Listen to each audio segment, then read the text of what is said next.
amazing to have this many people come out on a Saturday morning because of your concern for the climate and because of your interest in supporting putting a price on carbon and learning more about it. I'm just absolutely thrilled to have you all here. Thank you very much for coming out. As you know, I think putting a price on carbon is one of the most important, perhaps the most important way to address climate change. And I think we have three outstanding people to talk to us about where that stands in Massachusetts. My name is Charlie Moore, and I'm a member of Sustainable Middlesex and the Lexington Global Warming Action Coalition. And I want to welcome you today. We have a fabulous agenda. I think I don't think you could find three other people in Massachusetts who are doing as much to address climate change and put a price on carbon as the three we have today, including, Michael Green, previously of CABA and now merged into Climate Exchange, Senator Mike Barrett, and Representative Jennifer, Jennifer Benson. And our agenda is this. Each one of them will ask to speak for 10 to 15 minutes and have about 15 minutes or 5 minutes of questions afterward. And then we're going to take a break. And then we're going to come back, and Ricky Papo will be presenting the results of the information you sent in saying what your town was doing. And I think we'll get some ideas of what the best way to engage people in your town in the climate effort. And we also have Brad Hubbard from Concord, who's going to show the fantastic website they've put together to inform and engage people on climate change. Because that's one of our purposes of Sustainable Middlesex. In fact, let me just, for those of you who aren't familiar with it, let me just read our mission statement to you. Basically, Sustainable Middlesex is to support grassroots organizations in Middlesex County that are focused on public awareness and advocacy for sustainable adaptive climate practices. Now, when I look at that list of towns, and I don't know if all the towns are represented, but if they aren't, you can talk to Liz over there. Maybe we should call ourselves Greater Middlesex. But anyway, so the way we do that is through meetings like this, but we like to share what we're doing in our towns so we can learn from each other and learn what's successful. A couple quick thank yous.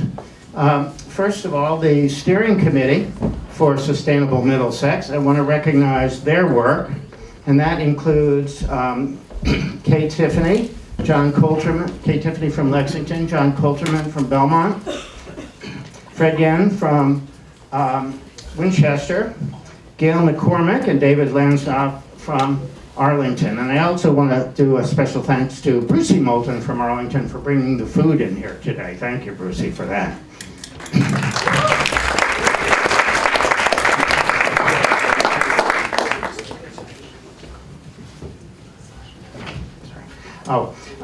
Marcus reminded me, I wanted to just point out at the back corner is the MassWorks that does free home audits, and that's a great benefit, so you may want to stop by the table. They've been through our house, actually a couple times now. That's worked out well. All right. Oh, there's another key group of people I just want to quickly mention who did the details in bringing this group together, and that includes our sort of working group, which is Liz Bornhoft, Ricky Papo, Marcia Jens, Mary Hutton, Mary Yardley, Deb Packard, and at the camera, Ove Bijurgard. Sorry, Ove. All right.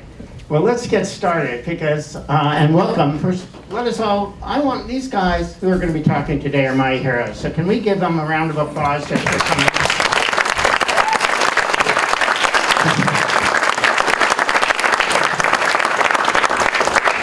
And for the work they're doing on our benefit.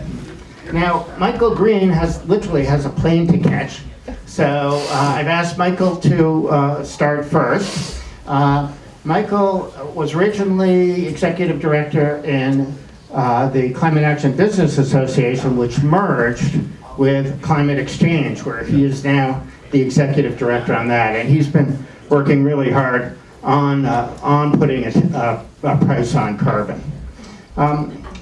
Michael, there's just one issue I've had with Climate Exchange, and that is, for the last 2 years I've participated in your raffle, and they gave away 3 Teslas, which is really impressive, and I have yet to win one.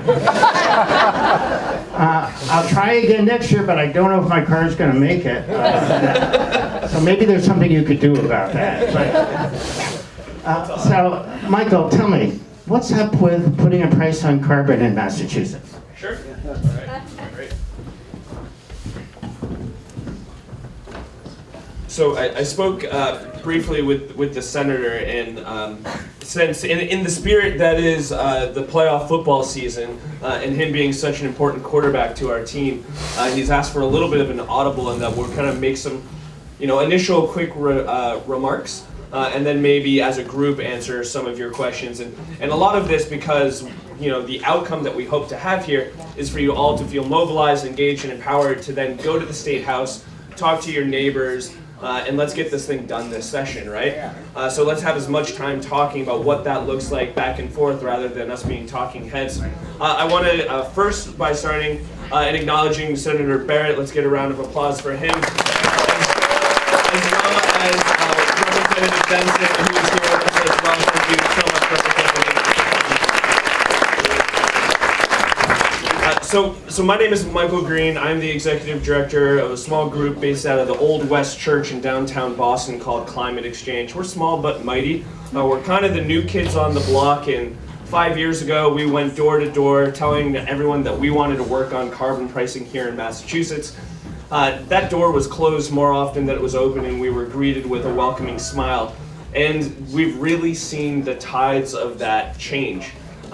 We're now sitting looking at a Republican governor in Massachusetts who is saying he wants to put a price on carbon in the transportation sector. I think that's an amazing step forward. His announcements yesterday, I don't know if people saw, but he went forward with giving the air rights permits for a compression station, there it is, in Weymouth, as well as kind of some other challenging climate policies. So we're not certain whether he's going to be on our side on every issue, and hopefully we'll talk into what we're going to have to do to move him beyond just the transportation sector, and in really developing a price on carbon that can justly and equitably and smart way to move us forward into a renewable energy transition and a clean energy future. So talk a little bit about the landscape. Over the 5 years here in Massachusetts, we've seen a really slow build. I can successfully say now that our coalition and campaign represents over 60 organizations across the state. We're working with justice and equity advocates. We're working with education and teachers unions.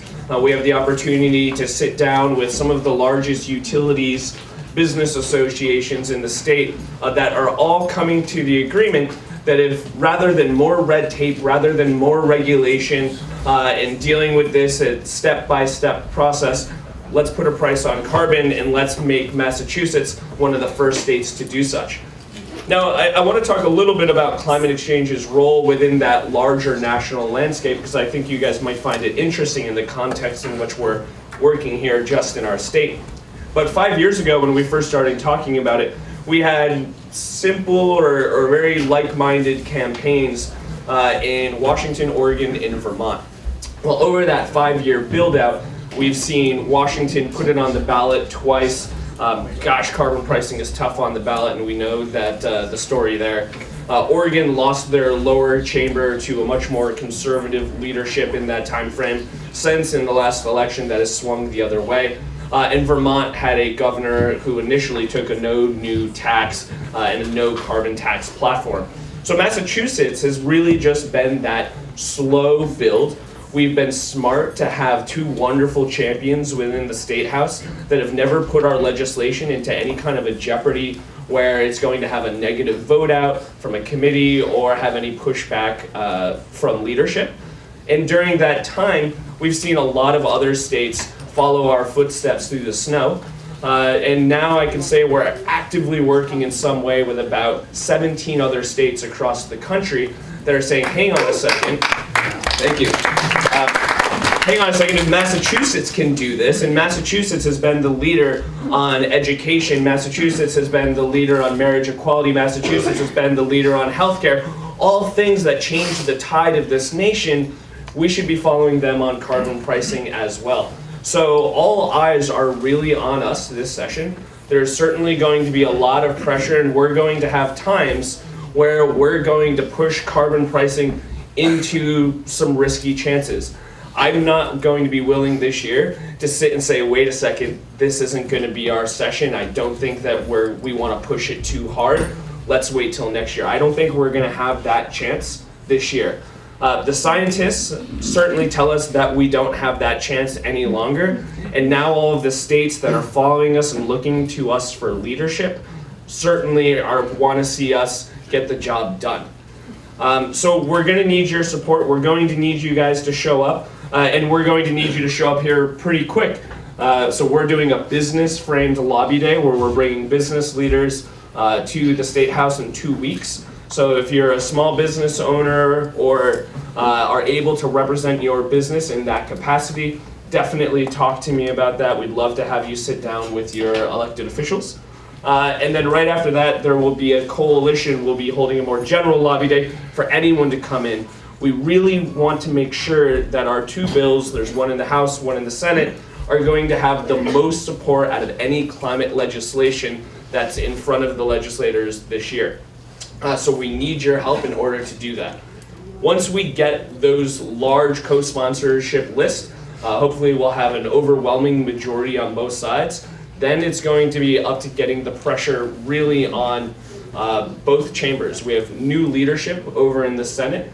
I think that there's going to be an opportunity for education there, as well as a needed little bit of push. New committee chairs are going to be in place there probably, and it's going to be maybe a different landscape. So I know the Senate passed carbon pricing legislation unanimously, I might add, towards the end of last session. But let's not take that for granted. There's going to be a lot of work to be done there with a new landscape. Now, over in the House, carbon pricing, this was the first, last year was the first session where we had carbon pricing pending, or a new carbon pricing bill pending, I should say, with our new leadership in Representative Benson. We've done a lot of back channeling and conversations with leadership and committee members to find the right way and answer their tough questions. Well, they don't have any tough questions that we can't answer anymore. We've seen the governor make his move with carbon pricing in the transportation sector. We've seen the Senate make their move with carbon pricing at the end of last session. It's time for the House to make their decision on how they want to be involved in this conversation. So it's going to be really important to make the pressure felt there. We have a lot more voices in the House. There's just a bigger chamber. So your role as constituents then is a lot more important, right? The number one thing I hear from legislators on carbon pricing is, I don't hear enough from my constituents about it. So, armchair activism of posting on Facebook or engaging in watching, listening to a Cooler Earth podcast, or that kind of level of engagement just won't be acceptable for us anymore. We're actually going to need people to show up. We're going to need people to reach out to their legislators, let them know these are bills that we support. Bring your friends, tell your neighbors, post on the forums when you're going to the State House, create groups. You don't need me or one of our partner organizations in order to reach out to your legislator, right? Don't let us be the bottleneck. It's going to be a really long session of continuing to push and educate people in both chambers, but I think we can do it. 8 years, I guess this was, so before I started Climate Exchange with Zori Zimmerman and some of the other folks here in the room who've been, even there before I was. I actually held a conference at Wesleyan University on carbon pricing in 2009, I believe, so about 10 years ago. And when we started talking about carbon pricing at the state level, someone said it's 8 years away until we would have an opportunity to move that. And I remember being a 21-year-old Mike Green going, 8 years, like I'm gonna have a family and do things by then, and gosh, I don't know if I'm gonna be working out. Well, I've got the wedding ring, you know, we're got the family on the way, kind of. So here we are, and it's time to get that bill through. Our window of opportunity is certainly right now. So you know, happy to take some of your guys' questions, but I. You know, also we'll hope to take questions with our legislators in a bit. Thank you.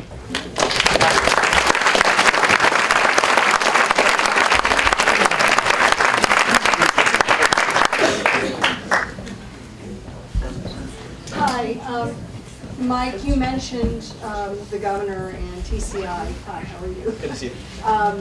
And we've gotten some responses from some legislators that, well, we don't have to sign on to the carbon pricing bills because the governor is working on TCI and they see them as mutually exclusive. Could you speak to that and tell us what our response should be? Well, I'm really concerned when I look at TCI. Our organization came What out. is TCI? Sure, yeah. TCI, Transportation Carbon Initiative. It's RGGI for transportation.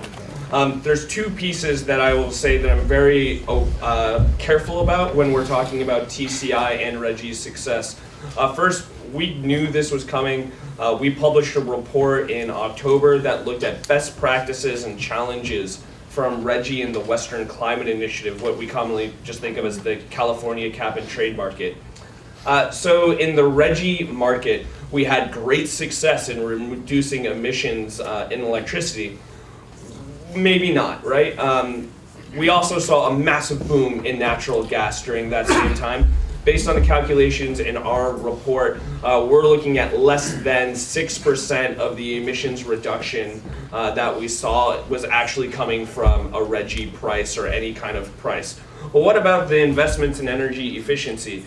Well, actually, most of the investments in energy efficiency aren't coming from the RGGI market. They're coming from that little $1.50, $1.75 at the bottom of your bill that then goes into the state energy efficiency programs. So we have a lot of concern on whether or not RGGI is something that we want to replicate.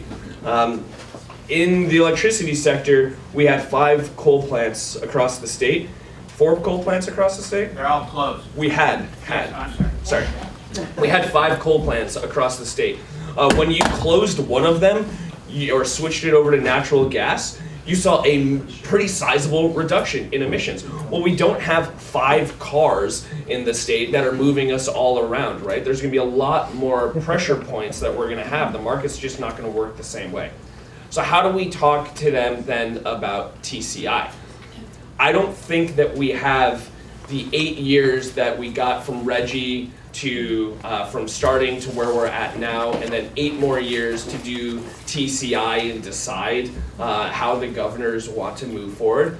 We need just faster policy.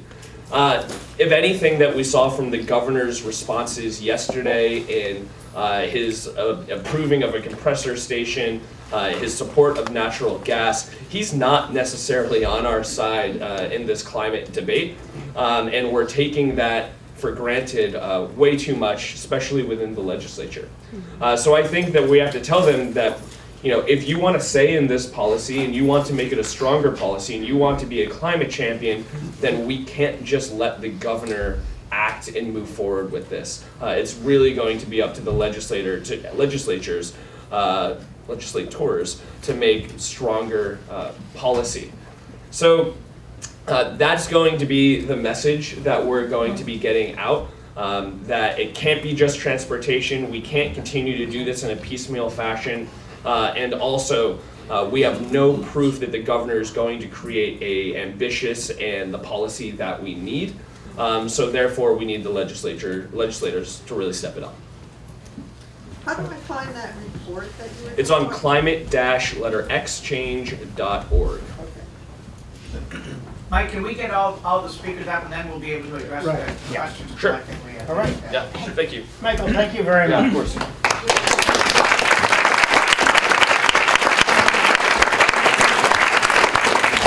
All right.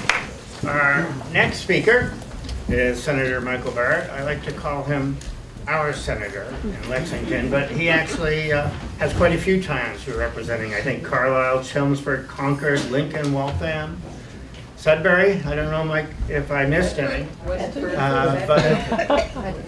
and Lexington. Bedford, absolutely. Mike's work on climate change goes way back, and he's been an absolute hero of mine and a leader in this area. And right now, he is the chair of the Telecoms Utility and Energy Commission, which puts him in a wonderful position. And I personally think he deserves a lot of the credit for getting the price on carbon passed unanimously in the Senate. So, Mike, if you could join us and tell us what's up with pricing carbon in Massachusetts.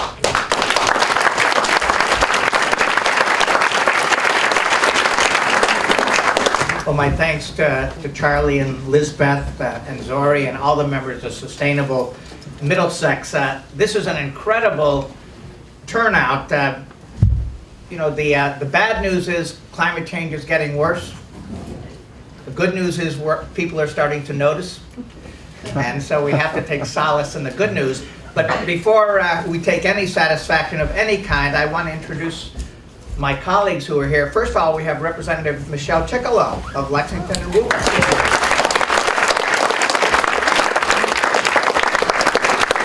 And then we have my partner in crime from the very outset, the person who's doing the harder work in the somewhat more reflective chamber. Representative Jen Benson is here.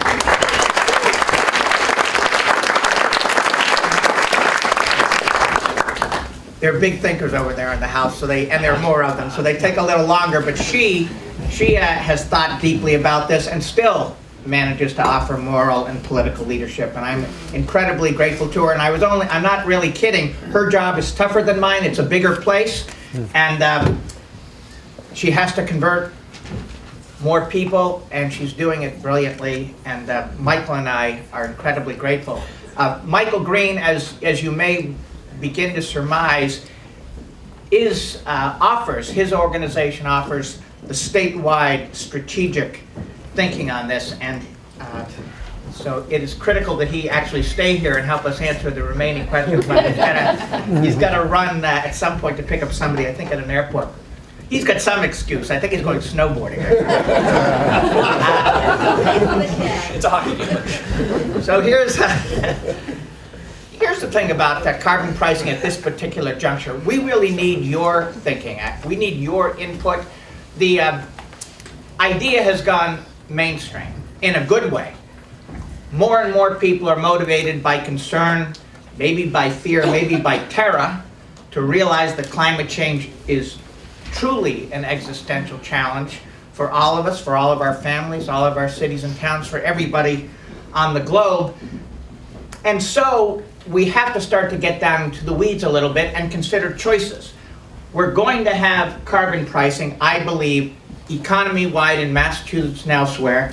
So the question legitimately becomes not just putting the idea forward, but parsing the idea and figuring out where we want the details to be. And we do need to hear from you. I see people in this audience who have been fighting for this as long as I have.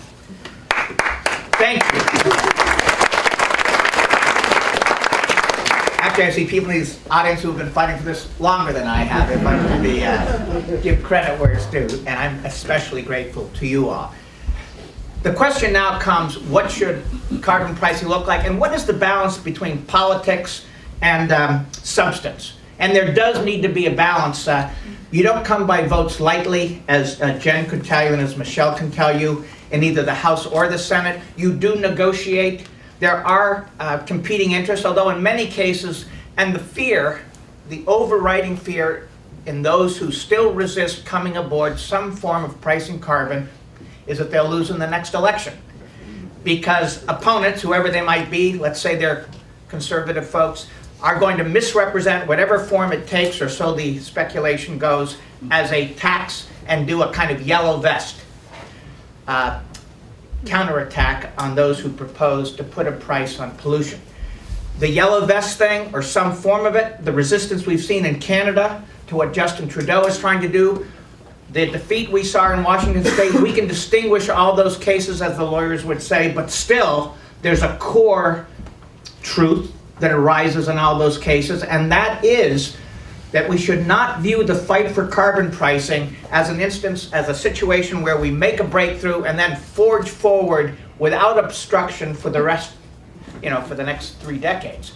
This fight, like the fight for civil rights, like all important vows, is going to involve one in which we make a breakthrough and then we lose the next election. We go 2 feet forward and are forced then to retreat 18 inches. This is going to be to and fro, ebb and flow. This is going to be tough. And that's why we've got to be organized at the grassroots. You not only have to convince people to do the right thing, you're going to have to convince them to stay the course 2 years later when the counterattack comes because the price of gasoline has gone up. The price of gasoline must go up. We've got to mitigate the effect on those who don't have many means, but the price of pollution has got to go up, and that is a tough, tough issue for politicians to engage with and then to sustain over time. And with that as an observation about the politics and how tough they're going to continue to be, even as we win, let me talk about the approach the Senate took 5 months ago. I had 18 votes out of 40 for a revenue-neutral carbon fee. It wasn't semantics. There really is a constitutional difference under Massachusetts law between a tax and a fee. And for all kinds of political reasons, if you can get the same result with a fee, you might want to go there. I only had 18 votes. I made a major, I'll let you in your head supply the term, a major change. Was it a capitulation? Was it a clever stroke? Or was it something in between? That's for you to decide. I made a major change in my legislative approach when I realized that the Senate was going to enact energy legislation, and I didn't quite have a majority that could survive a crippling amendment. I thought maybe I could get to 20 on the substance. Wasn't sure I could keep it there. So I decided to write language that would embody the kind of cop-out approach, you might say, that I had heard advocated by several of my colleagues. The cop-out goes something like this. Barrett, you don't get it. You're from a liberal district. So are the other folks who are voting with you so far. I'm from a purple district, and in a purple district, we don't want to take a tax vote, a fee vote, a quasi-tax vote, any kind of vote. We want to see if we can get the governor to do this on his own. Now, I couldn't figure out for 5 years how to get the governor to do this without our playing a part, and I wasn't sure I wanted to anyway. But in the end, I fashioned language which essentially said, look, we're going to switch the emphasis in the state Senate. We've been blathering, talking about the form of carbon pricing we want. Now we're going to switch from talking about the tool to talking about the timeline. The tool is revenue neutral, revenue positive, cap and trade. The timeline, of course, is a deadline. Governor, you choose the tool. We're going to make you stick to a very tight deadline. By December 31st, 2020, you've got to put a price on carbon. You choose from among the 3 options, but you've got to do it by that deadline for transportation. And then by 2021 for commercial and industrial buildings, and because it's sensitive and because heat pumps aren't as visible as solar panels and no one knows what the heck to do in terms of keeping their house warm on something other than oil or natural gas, by 2022 with respect to residential buildings. But the first one, December 31st, 2020, transportation. But Governor, you choose, we set the time frame. That's what resulted in our going from 18 to 40.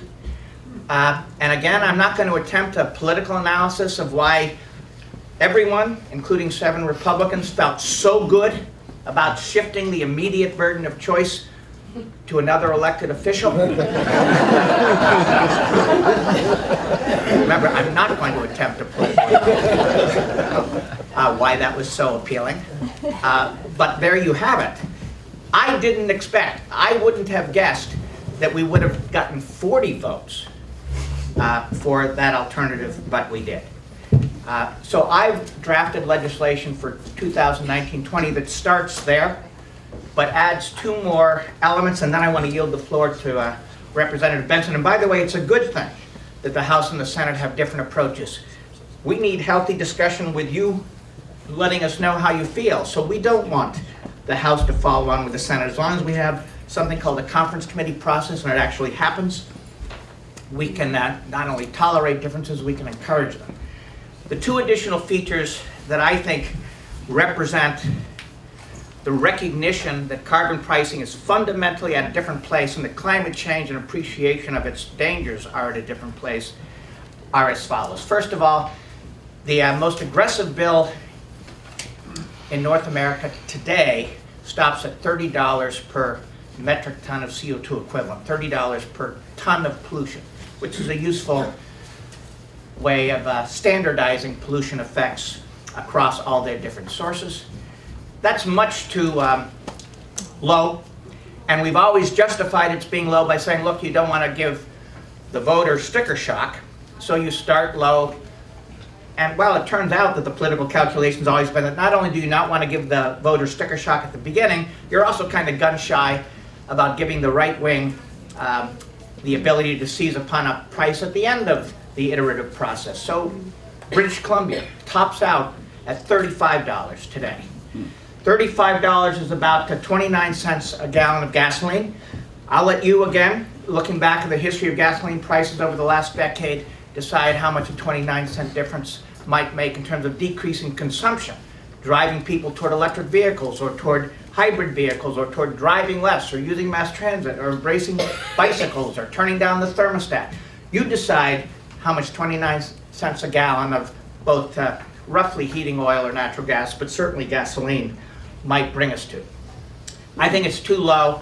I think given the intensity of the critique, I mean the observations of the dangers we face, you've got to start to acknowledge that while we might start small to avoid igniting a firestorm, we've got to continue to grow that price. So the new bill, my new bill, proposes that we go to $60 per metric ton of CO2. No state, as I say, is, even I was only proposing 40 2 years ago. I knew it was low, but rationalized that.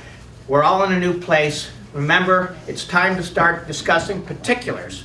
And in particular, the price of competing proposals is too low to make a difference. But there's one other thing we've got to think about, and it would take us years, by the way, to get to a 60. We'd increase at the equivalent of an additional $5 charge per metric ton of pollution. It will take us a while to get to the nether regions there, as it should, because again, this involves the voter at every point controls the destiny of the fight against climate change. And the voter can go both ways over the course of 5 or 6 years. We're all ambivalent as individuals. God knows the country's ambivalent when it comes to electing presidents. This is a serious issue of how fast you go and what you're eliciting in return. The second question, though, is a particularly compelling one, and I really need to hear from you folks. I should say an important one to me. As you go up in your price on carbon, you collect a lot of money. It didn't matter. Reggie for electric power, which is overhyped and over-celebrated. Michael Green is absolutely right. Most of the reductions we've seen have nothing to do with Reggie for electric power, but instead have to do with the fact that natural gas is substituted for coal. That business, Reggie for electric power, brought in 2017 $34 million for Massachusetts. It's not even appropriated by the legislature. That's small. That's chump change. That's small enough money that you can just quietly see it go to energy efficiency programs without the legislature even appropriating it. You just provide a kind of pass-through. The executive branch collects it. The executive branch stores it in an account. The executive branch spends it at 34 million, we'll let it go. And the environmental community is like that, because of course the environmental community wants to see proceeds in an ideal world spent on environmental and energy reduction priorities. I get that. $34 million. Now, consider even the governor's preferred approach. Remember, the Senate said in June, choose one of three, Gov. In December, the governor chose. This should, in a sense, is a victory for the state Senate in principle. We said choose. The governor said, okay. 5 months later, I choose cap and trade, together with 9 other governors. Now we need to quibble about the details. Cap and trade can be equitable. Cap and trade can be big problems, as Michael indicated. But the question arises, what do you do with the money? $34 million for Reggie for electric power. Most of you, I think, know what that entails. It is, this cap and trade stuff's fascinating, and bears all, we need to get our heads into cap and trade and what it really means and how it plays out. 34 mil. Reggie for transportation is an order of magnitude of 10 higher than that, even at low prices. So instead of 34 million, you're talking, well, from 250 to 600 million a year for Massachusetts, because there are a lot more fuel is consumed and a lot more pollution is emitted in driving around Massachusetts than is emitted from generating electric power in the state. When you're getting to that kind of money, the first thing that happens is the legislature has to be interested in how it's spent. The second thing legislators and you all need to engage with is how do we build a coalition? Because remember, we need votes, especially in the House, and we need votes 2 years from now when the repeal effort comes to make sure that we somehow sustain the program. I don't think we can spend all that money on energy and environmental priorities. It's too big. In fact, there are times, many times, when I say to myself, I've been very active in education reform for years.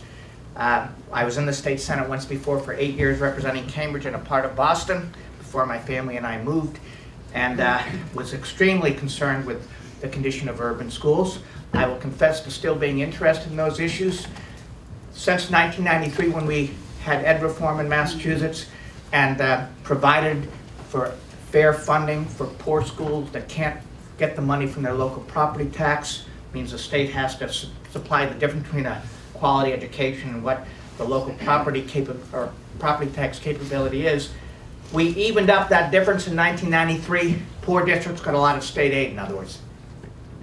In the last 25 years, the gap's widened again. We just guessed some things wrong, the cost of health insurance, for example, but even the cost of helping English language learners and special ed students. So the gap reappears. You've got all this money potentially being generated by a Reggie for transportation. The bill I'm going to submit says, you know what, this is serious change. It's not chump change.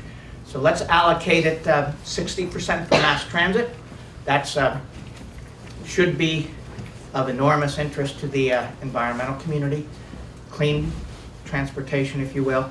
60% for mass transit, but 30% for funding for evening that gap that's widened again between poor schools and suburban schools. 30% for public, because instead of thinking about the sales tax and the income tax as the only broad-based tax, let me tell you folks, as we live out the rest of our lives, the broad-based tax that we will, or fee that we will have to turn to over and over is carbon pricing. Unlike the sales tax, unlike the income tax, a carbon price-based revenue source raises big money but reduces emissions. You get a twofer. That's critically important. We've got to get out of our silos. We've got to stop thinking that because it originates in a fight to reduce emissions, that's where the revenues must end. The revenues should go to reducing emissions, but also to helping other social needs. We're going to be hitting the population with a carbon price broadly, so we've got to find things to fund that benefit the population broadly. We all benefit if we survive as a planet, God knows, but poor neighborhoods where advocates are concerned about the regressive nature of carbon pricing, and it is regressive, would benefit if we focused on urban schools. That's 90%, 60% for mass transit, 30% for Chapter 70 for local school aid. Actually, Lexington and Other communities would get some too. I propose to spend an initial 5% on environmental justice priorities. The EJ movement, it's actually a complicated movement, as all movements are, but fundamentally it focuses on communities who have been victimized disproportionately by environmental effects. We've never had a source of money for environmental justice in Massachusetts, never. We've always been fighting about the wording of the principle, trying to enshrine it in law, where it doesn't yet exist, by the way. It's in some regs, but not in law.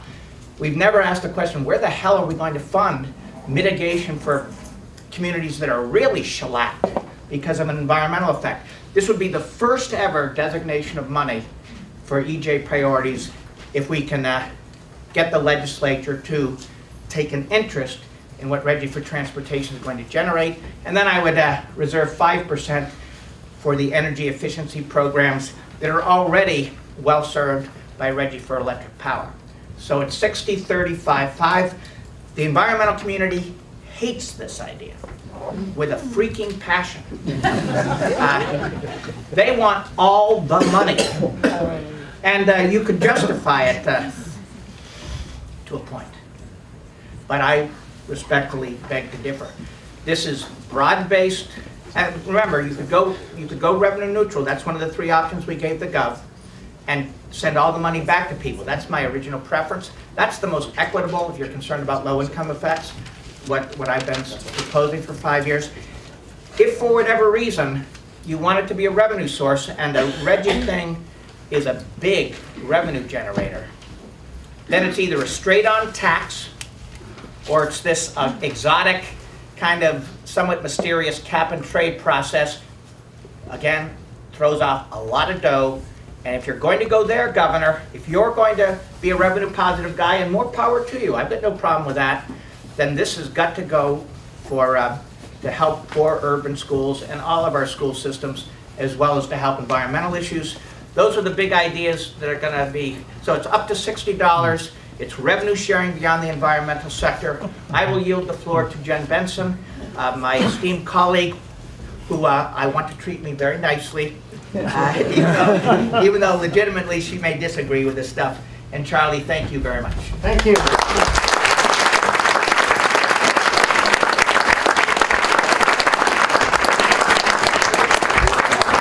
that is inspiring. I'm so pleased to have you represent us and take the leadership. Now we have Representative Jen Benson, who is leading perhaps a harder challenge in the House. She has introduced legislation there. She's also the chair of the Joint Commission on State Oversight and Regulatory Oversight, and is really out in front in the House. So, Jen, can you tell us what's going on with pricing, putting a price on carbon in the House? Sure.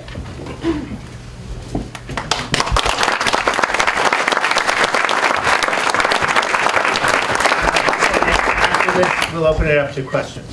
And I'm gonna actually, I have a flight down in Logan to catch, so I'm gonna have to run. But I did leave some business cards here for people if they have questions. And I just wanted to say thank you to all of you for being here on your Saturday morning, and also a huge thank you to these two. It's not easy getting our colleagues in the grassroots movement to agree on legislation, as the senator indicated, but also, getting the people in the State House together to move policy forward is going to be a whole nother task. And I couldn't have picked 2 better people to be along the journey with in the building. So big thank you to them as well.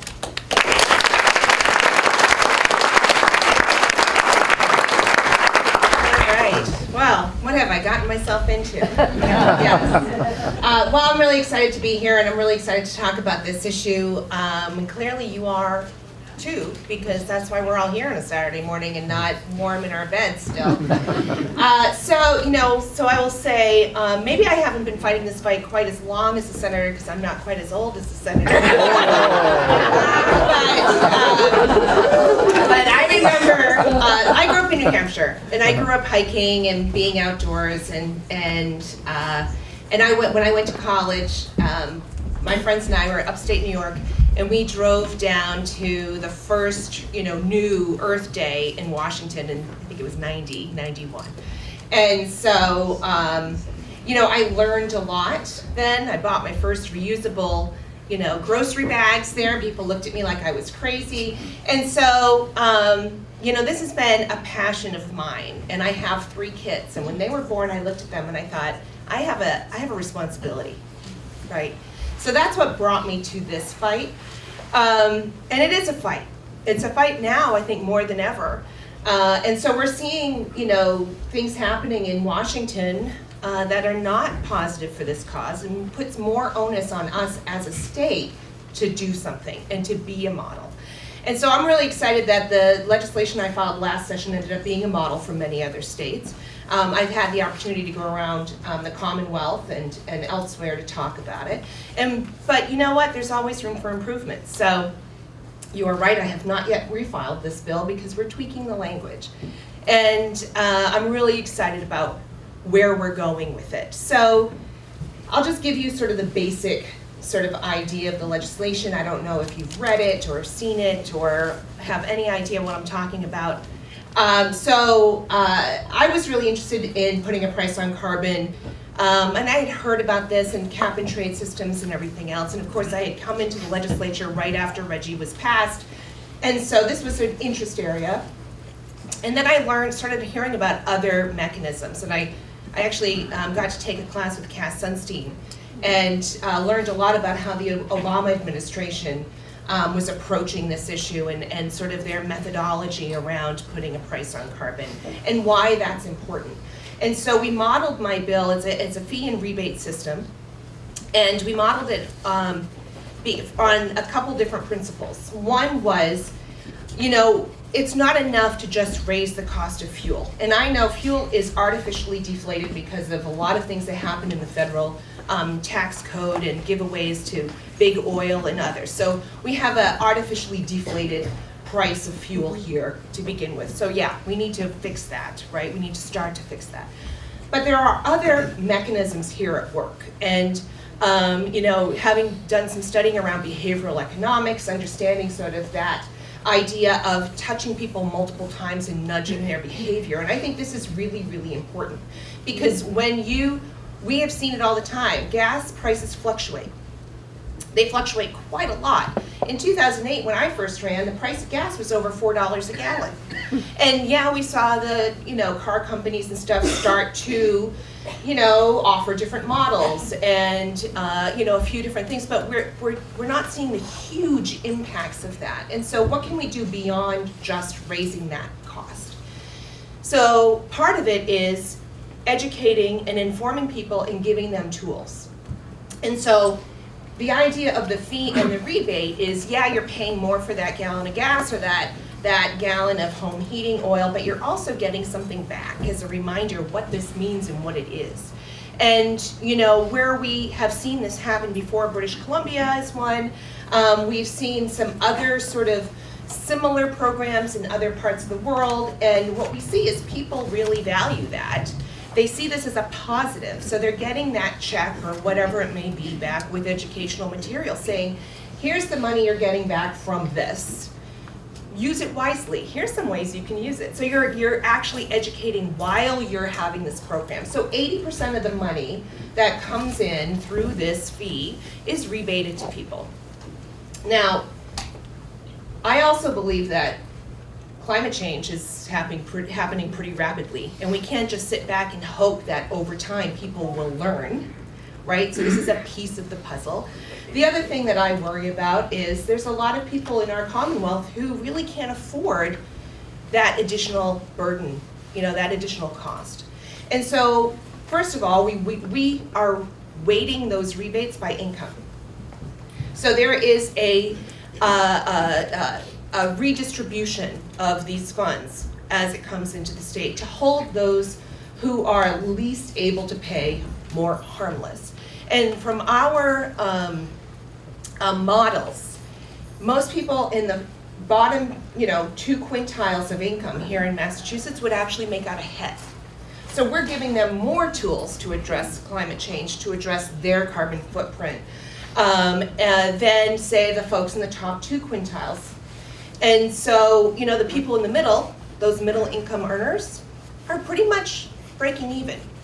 I mean, obviously this depends on if you drive a Prius versus a Ford F-250, right? But for the average person in the Commonwealth of Massachusetts, that's how it's set up. So what we're trying to do is, we're not trying to penalize people, we're trying to educate people and give them tools. And I think this is a really, really important part of this bill that has been overlooked by a lot of folks. So that other 20%, so what are we doing with that? So, you know, the thing that I have found as a local elected official, right? I was school committee for 5 years and now 10 years in the legislature. What I see is there's a lot of ideas of things we can do, but we don't have the money to do it. So that 20% retained revenue, which would be, you know, 200 million or more in the first year, that is going to larger scale climate mitigation and adaptation. Excuse me. We don't have the funds right now to do this. This is new money. We don't have funds to do that right now here in the Commonwealth. So what does that look like?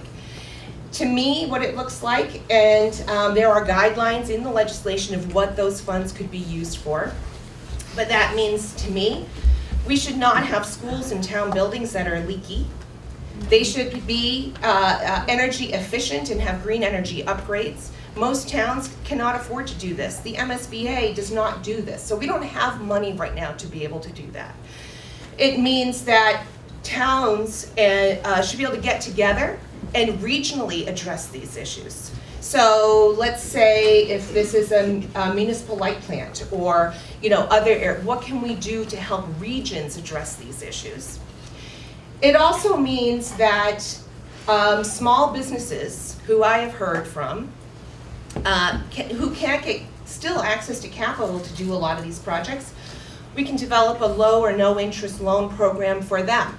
So why does this matter, right? And there's also a lot of environmental justice portions for that piece too. So we want to make sure that, you know, about 35%, 33 to 35% of the communities in Massachusetts would be inordinately impacted. There are lower income communities, right?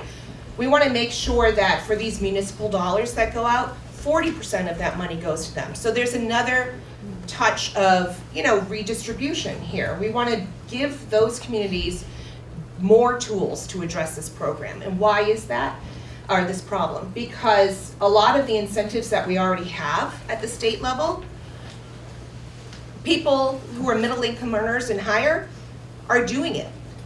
They're putting solar on their home. They're calling Mass Save because they have, you know, single family homes and they can do all of this work. If you live in an apartment in Lawrence, you are not getting the benefit.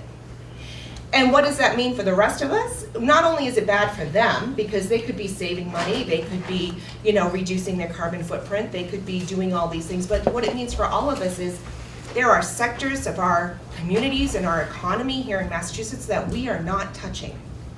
And that means we are not doing everything we can do to reduce carbon emissions. And so we have to tailor some of these resources to the communities that need it most. Because if we want to be 2050 carbon neutral, which I think we all want, right? We have to touch every single person, every single building in the Commonwealth of Massachusetts. And we need money to do it. We need focused resources to do that. So, you know, we want to address rental buildings. We want to address multi-unit dwellings like condos and others. Because what I'm hearing from people is if you have a single family home, there's a lot already on the table for you. And that's great. And we're going to add to that. You're not left out. We're going to add to that. But we really need to drill down resources into these pockets that are not accessing these programs, that are not benefiting from the current programs, and we have to be very focused on how to do that. So environmental justice folks like this bill, because we're saying we are targeting resources specifically, we are holding people harmless and giving them tools to make a difference. Because let me tell you, you know, everybody wants to make a difference. I think I do have a few constituents who do, I will say, email me the temperature if it's below freezing and claim that means there's no global warming. But they're fewer now. They're fewer now than they were 10 years ago, I can guarantee that. The other thing we know is polling in Massachusetts has shown that people are more than happy, 70% at least of people are more than happy, to pay more for a gallon of gas if they know that money is going toward environmental causes to combat climate change. I want this to be transparent. When that money comes into the state, it's not going into the general fund. It's going into a green infrastructure fund that is being managed by the Clean Energy Center and not the legislature. Because I want the public to see that that money is coming in and only being used for these things. It's not going to be absorbed into other areas of the legislature and the general fund. Because I think we have, it's an emergency. You know, I think our president is talking about declaring an emergency for something. I think, you know what, I think he's got the wrong emergency because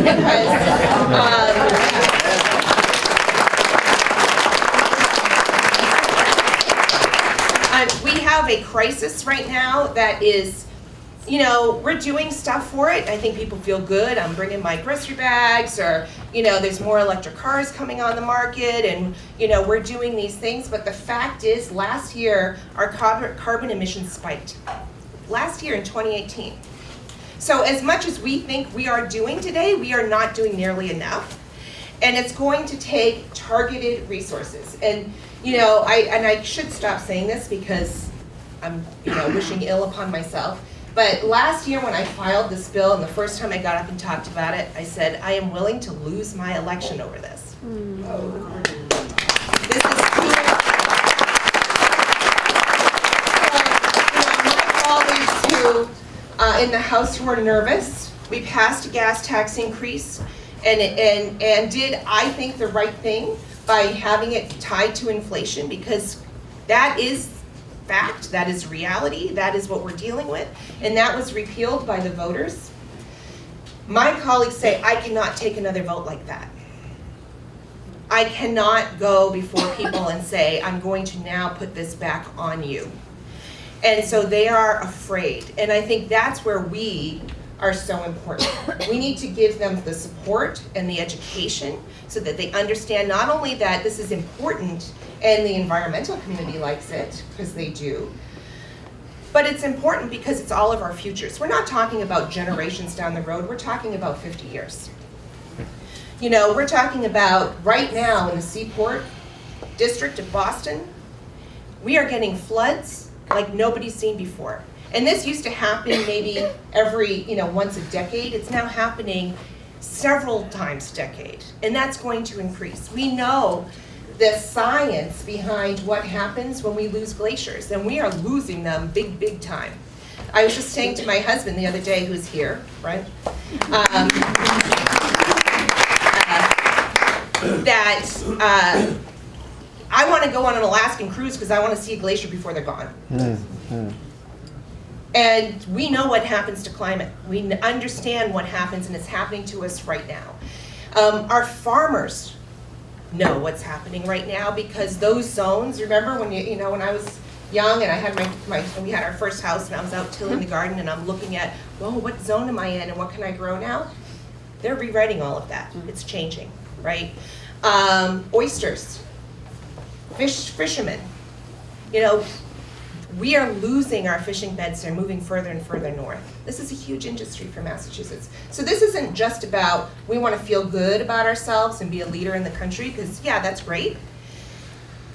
Our entire lives right now, and our children who are already born are getting impacted by this. And so, you know, Massachusetts, we're not going to make, you know, a big difference as far as a global community, but we can show it can be done. And to me, right now, with inaction in Washington and what's happening around the world, that is just as valuable. So I'll be here to answer questions. Thank you so much.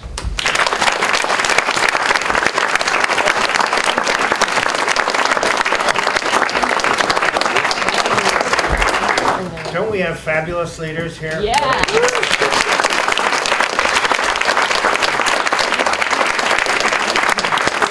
For a couple questions, I'd like to ask the first one. Tell me guys, what's the probability of getting legislation passed this year to put a price on carbon?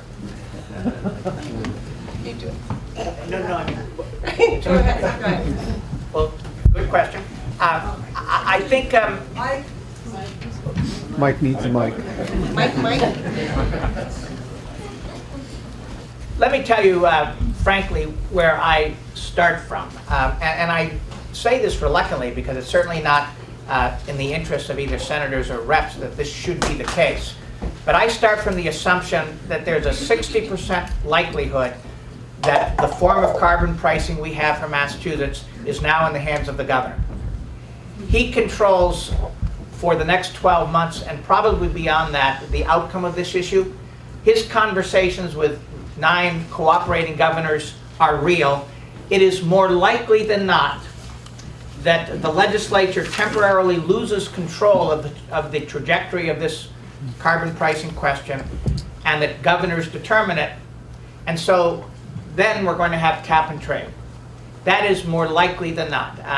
And a lot of environmental groups who are extremely influential are going to disagree with me, disagree with Jen, attract a lot of legislative interest, and they're going to say 2 things. One, the Gov has this, guys, and he's choosing to do it in a form that doesn't put you on record with a tax vote.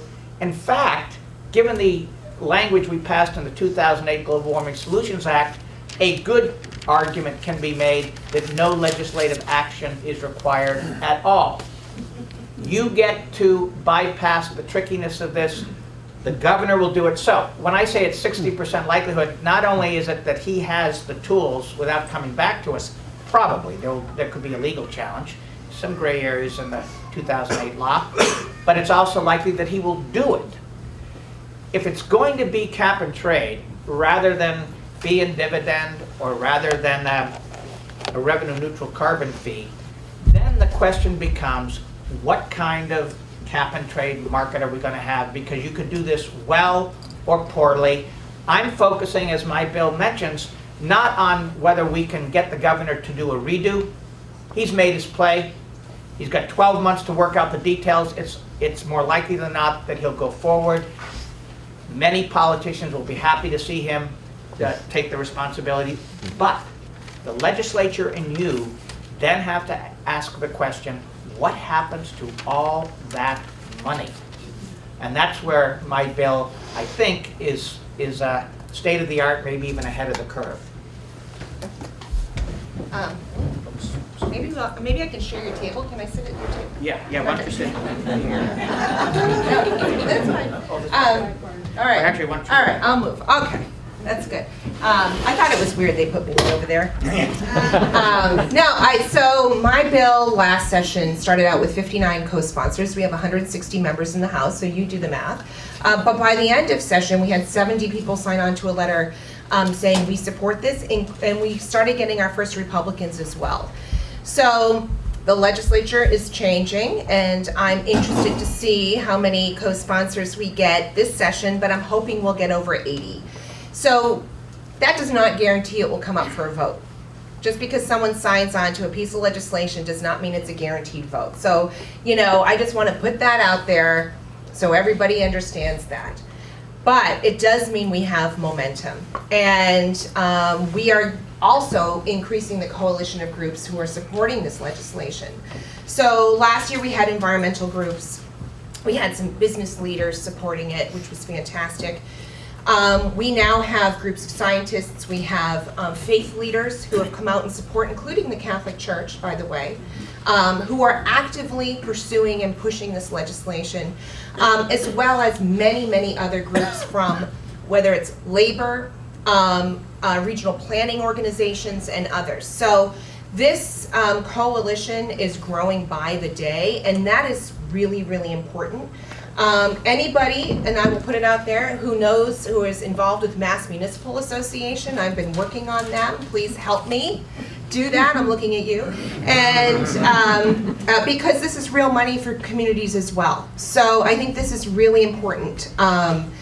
If we can help municipalities save money on energy, that means they can reinvest that in education and other areas of their budget too. So, that's not a probability, but it's a picture. Thank you. Questions from the group? Yes, thank you. I really like Representative Benson's idea of using the funds to deal with high upfront costs for low emission alternatives.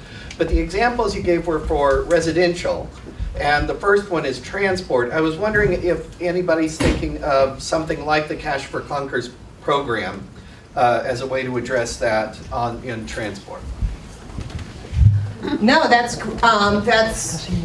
great. I mean, we're not ruling things out, and I appreciate that feedback. Yes, the examples I've used, are modest examples, but the fact is the money that's coming in, and I think I want to also just clarify something.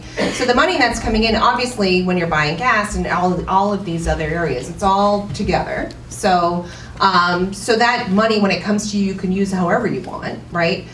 The other thing is we made sure that not only do every adult get a rebate, but you actually get a rebate per child in your house too. So this is really important for young families, I think. So if you have 2 adults and 3 kids, like I used to in my house, and now my kids are adults, which is weird. Every adult gets a full rebate, every child gets a half rebate under 18.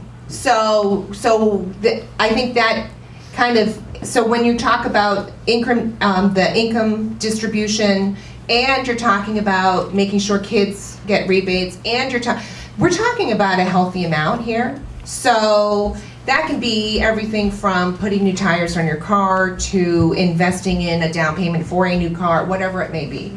I don't have a program specifically like that. I'm not opposed to that, but we haven't gotten that detailed in specific programs like you're talking. Yeah. Yeah. Good question. I must emphasize that while I think legislators are going to take a pass on relitigating the question of which form of cap and trade we should have, I think they're going to give the governor 18 months to 2 years to do his thing. The legislature will take an immediate interest, again, in how the proceeds are used. So if my understanding of how this is going to work, even in the Liberal Senate, is correct, the fight now becomes to make sure that cap and trade is implemented so that it works, and secondly, so that the money is spent where we need it to be spent. It needs to be spent on transportation. I think it should be spent on mass transit, on the MBTA, but also on other regional transportation authorities trying to bring bus service to rural areas. As a practical matter, this now becomes a fight. By no means is victory guaranteed. You have to persuade the House and the Senate to enact carbon pricing legislation, which basically says, among other things, okay, Governor, the ball is in your court, but here's how the money gets spent, and here are some guardrails about the kind of cap and trade program we're willing to tolerate. Thank you. Yes. Good morning. My name is Andrea Yotsampa. Thank you both for your leadership. I run Deploy US, and we are working on bipartisan federal climate policy. And we work in particular with Republican leaders across the country who are champions of climate action. So our focus is on supporting true bipartisanship. So as I think about the Massachusetts opportunity here, it's both the leading by example on policy, it's also leading by example to the extent that we can get genuine, visible bipartisan support. And I'm curious how you think about that, how you think about it very concretely in terms of strategy and tactics, coalition building, where the money goes, how you craft the bills. Thank you. I'll just take it quick, and then I want to yield this to Jen. We got 7 Republican votes, and 2 of them, by the way, were legitimate Tea Party Republicans. The other 5 were moderates. We got 7 votes for this proposition that we switch again from tool to timeline in terms of a legislative focus, and that gives me great hope. I know that the 5 of the 7 Republicans, there are now 5 of 6.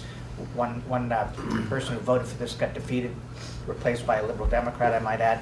Of the 6 Republicans who are left, 5 of them will vote for the package the Senate approved in June. They're all repeat office holders, and they liked the governor choose your tool, but by a deadline approach. Yes, I can promise, well, it seems to me like we've got a bipartisan thing going and we should continue it. I'll just add that part of why I think a lot of this is messaging. You know, one of the reasons I'm a fan of my bill, which is good, I guess, and I talk about giving tools to people because I think, you know, first of all, climate change is not a partisan issue, right? We're all going to get hit, and we're all getting hit, and we're going to be hit at home and abroad, and that is the fact. If you know, look at the military is really planning for the impacts of climate change with their operations around the world, right? So I don't think, so I want to remove that stigma that this is a partisan issue. But I think when we talk about concrete tools, when we talk about transparency and how the funds would be used, when we talk about giving communities, you know, local control, some level of local control, these are all things that I think cut across, which is why, you know, my Republican colleagues are coming to me saying, we're hearing about this from our communities, and not just the Democrats in our communities. We're hearing about this from the leaders of our communities. And so that makes a huge difference. So if, you know, not to overemphasize, but you need to go out, everybody here, and talk to your representatives, leaders, and others in your communities to ask them to get behind these concepts. Actually, let me make it just let me tell you an example of where we're going to have to perfect cap and trade for electric power. Cap and trade is essentially, imagine a game that all of us play. Each of us has 10,000 miles we can drive in 2020, according to a law.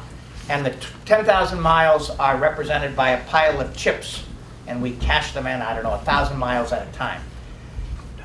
The cap in cap and trade is our 10,000 mile allotment times the number of people in this room, as if we were the state of Massachusetts. So that's what we're dealing with. We've got an overall cap in terms of number of miles that can be driven. Each of us starts off with an allotment. Now, how do you get your allotment? That's important. Are you handed it for free, or must you buy it at the beginning of the year in a kind of auction? And by the way, it's gasoline distributors who would really do this as proxies for each of us as consumers. It's distribution companies. Under cap and trade that works, you require the gasoline distributors to go and buy their chips at the beginning of the year. Remember, each of them gets an allotment of, 10,000 chips, representing 10,000 miles to be driven per consumer, but they have to pay for that allotment because they're going to resell it to us, the consuming types. That's where the state makes its money. The state makes its money when the gasoline distributors have to buy their pollution allowances, their chips, at the very beginning of the year. That's why this generates so much dough, and why the legislature is going to be interested in legislating how it's spent. After that, it's trading time. You've got a cap, that set the total number of chips. Some of you aren't going to need to drive 10,000 miles. And so you're going to be willing to sell some of your right to travel under a cap that limits pollution but also consumption of the product, and that goes down every year. You're going to sell the chip if you go green. You might have a fuel-efficient car, you may live in a city, you may be able to take mass transit. You're going to sell it to somebody who needs more than 10,000. That's cap and trade. Now here's one of the tricky things. The gasoline distributors, basically they supply the gas stations, are going to come to us as a legislature and say, you know what, Baker's idea is going to probably go forward. You're going to see a critical mass of states saying yes at the end of 2019. We want some free chips. After all, we're getting really hurt here. You're limiting the sale of gasoline, basically, indirectly. And so give us some freebies at the very beginning to kind of hold us harmless and help us through a transition. That's the equivalent of the legislature saying and the governor saying, let's create a whole bunch of tax loopholes. After all, a chip is a tax on pollution. They want a loophole. They want free chips to freely pollute, to cushion their transition. So the first big issue is, do you auction all the chips, in which case you're relentlessly putting a price on pollution, or do you yield to the request on the part of your friendly, independent gas station owner? And by the way, one of the 40 members of the Massachusetts State Senate owns a gasoline station. That's his livelihood. He's one of those Republicans who voted with us. He's going to lead the charge. He's a good guy, and he wouldn't shy from saying he's going to do this. He's going to lead the charge and say, we want all kinds of free chips distributed at the outset, the ability to pollute priced at zero to help us through the first 3 tough years. You're going to have to help us say no. And here's the second thing. Under cap and trade, as it's existed for electric power, the price of the chip, which is a pollution allowance, the right to pollute, is incredibly low. My carbon pricing bill in Gen started at $10 per metric ton. The price today of a chip under Reggie for electric power is something like $3.60. The reason it only generates $34 million is because the market is fixed. Because everyone's afraid of really going after emissions reductions, it's fixed to give the polluters, that's you and me, indirectly, directly it's the electric power generators, kind of a real easy ride. So the second critical feature in cap and trade that we've got to insist on is that the minimum price be $10, which is where our carbon, and then it move up just like a carbon pricing scheme would. You set the price, the market, so that it can't drop below a floor. You've got to relentlessly make sure that the price of polluting is high so that people pollute less. The details begin to matter when there's a broad-based consensus in favor of some form of carbon pricing. The details matter. We need your help in fighting the details. I wouldn't suggest that you refight whether there's going to be cap and trade. Because of the nature of politics, that choice is in the hands of Governor Baker and his 9 colleagues. Let me just do a little program here. We're running way over right now, but we have the space until 11. This is what I'd like to do. Take one more question. Then I really think it's important to see the website that Concordans from other towns have put up. I don't think that'll take more than 10, 15 minutes. And then if you want to hang around, we can continue this discussion as well as get into some more information on what local towns are doing. So one more question about in the back. I think that the information we've gotten this morning is very interesting, very helpful, even in addition to what some of us who think we know it all maybe didn't know. But I don't really feel like I yet know the assignment that you're giving us. What is it that each of us should be thinking as we go out the door that we need to now do that we might not have otherwise done? Excellent question. And I want to give Jen the last word, so I'll take the first one. So listen, in a word, the organizing job here, of course you want to make sure your state rep and your state senators on board with either Jen's approach or mine, or maybe with both. Don't assume that these are both going to be new bills. Don't assume that yesterday's co-sponsor is today's. Step number 2, as Jen mentioned earlier, don't assume that co-sponsorship means what it seems to say. A lot of people sign on to something as the path of least resistance, but they don't really mean it. It's just a way of avoiding getting heat. So you've got to make sure not only that your legislator is kind of for something, but is committed, is intense about it. It's not number 10 on her priority list, it's number 3. If we could get carbon pricing or the fight against climate change to number 3 in the internalized list of priorities that legislators carry around in their heads, we'd be way ahead of the game. It's not there now, as Jen suggested. It's there on the list, permitting them to give lip service to your issue, but it's way down on the list. So your second job after securing real support is elevating its priority in the head of whatever legislator you're eyeballing. And then the third important thing is to look at your adjoining district. You guys disproportionately are from liberal places where your legislator is definitely going to buy into number 1. You need to make sure that internally he or she is buying into number 2 and prioritizing. But then you need to look at the adjoining district and say, do these folks need help? I know that it's conventional wisdom to say that only your own constituent matters to you if you're a legislator. That's only half true.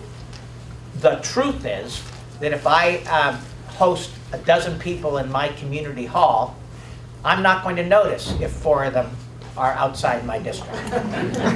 And besides, I haven't the slightest idea where you folks are from. I overstating that a little. But my point is that that populating a room matters. You don't need to really be from the reps district. She won't notice if you have a few ringers in there. You guys need to be the ringers.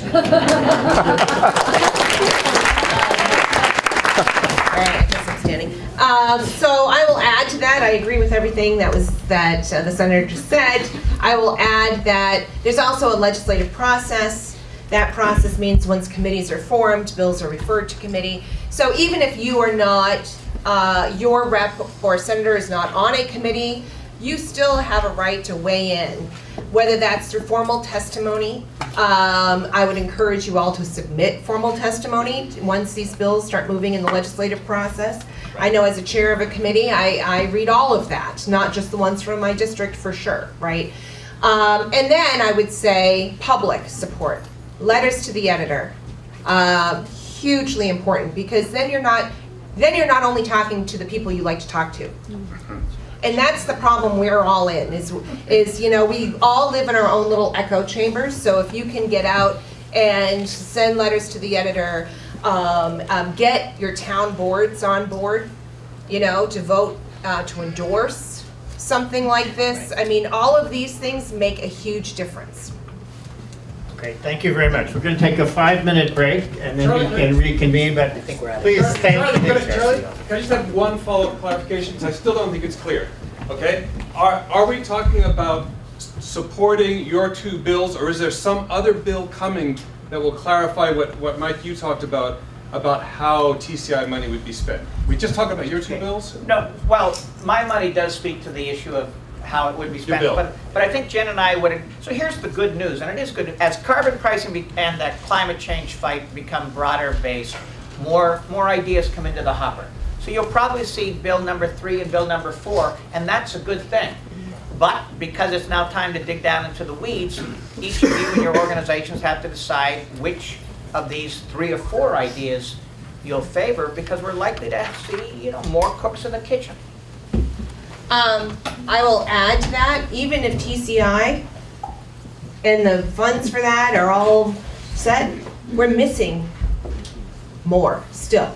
We're missing all of those residences. We're missing all that. So even if TCI goes through and we're happy with how the money is being spent or anything like that, we still need to talk about everything else. And so I'm not endorsing TCI because, you know, I think it's opaque. It is, you know, we will be subject to the lowest common denominator of what state wants to do the least, you know. So it makes it harder for us to really see what's happening. If it happens, that's fine, we'll work with it. But we still need to talk about everything else. So TCI is not the end. That is not the win that is going to change the world. You know, we still have more to do. So I just wanted to put that out there, that it's not an either or. It's all of the above. But I have to clarify as well. My bill goes into buildings, which is the remaining sector unaddressed. I'm just saying we set, because my bill, the new one, still sets a deadline for transportation first, commercial industrial buildings second, residential buildings third. It would address everything. And as for whether I endorse TCI or not, I do not endorse TCI. Unbelievably enough, I believe it's going to happen whether I endorse it or not. And so I want to structure the process with your help.